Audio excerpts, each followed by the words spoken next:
Hi there, Luke Kane here, founder of MTP Health and the Knee Program.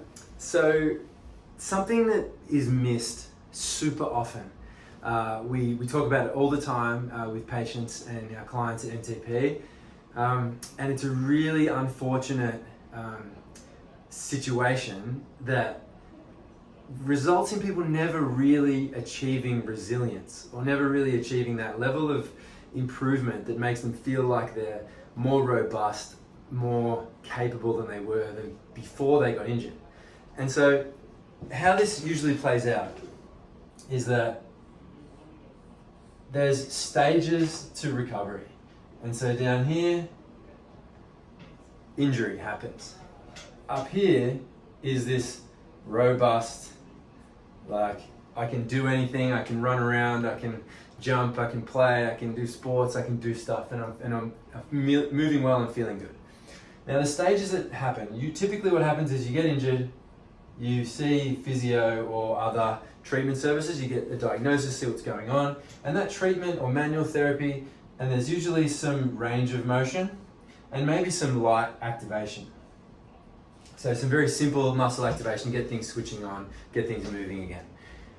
You go through this stage, you start to feel a little bit better. Then typically the next step is muscular endurance. So building the volume, building up the repetitions. And often people go into things like Pilates or exercise programs like Pilates to get that muscular endurance.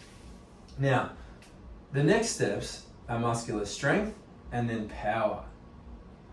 Now, where things go pear-shaped for people is that in physio, you turn up to your physio, you got a sore knee, and you're like, my knee hurt, I twisted it, or it's been problematic, what can I do? They say, okay, let's have a look. Treat the knee, soft tissue work, pain relief, range of motion, muscle activation, and then start to do a bit more. And this might take a few weeks, build up some tolerance. You start to do the muscular endurance, and then about halfway through this muscular endurance phase, you go, I feel like I'm doing pretty good. I feel like I'm better, the pain's gone, and I'm kind of bored with the exercises that I'm doing. I think I could probably go back to try, what I was doing before. So what do? We go like this. Jump back to the stuff we love doing. Go for a run, play a game of tennis, run around with the kids, kick the soccer ball, whatever it may be. Let's go for a bushwalk. Straight to the demanding end of the spectrum, because it's what we did before we got hurt, before we became sore. And what happens? We get away with it for a short term, or not, or we get sore straight away. And then things start to get problematic again, and we bump back down to the sad face, and then we visit the physio, and we get the treatment, and we start the muscular endurance, and then we get bored with the exercises, and we bump back up here, and then we do the thing, and then bang, bang, bang, and it's like this merry-go-round, like ping-ponging from end to end, right? And so what we want to do is circumvent that. And how we circumvent that is here. This is where the magic happens. Because to build resilience so that you're better off than you were before you got injured, you need to build strength. You need to challenge yourself to a point where the muscles are stronger and more capable. Not just capable of doing a little bit more volume or repetition, but being able to move more resistance, be able to tolerate more demands. Then there needs to be reactive. You need to be able to stumble a bit and catch yourself, or jump, or run, or do things fast, not just do them for lots of repetitions, right? So this is where the magic happens in terms of resilience and prevention. Unfortunately, most people fall away before you ever get to that point, or you're left to your own devices.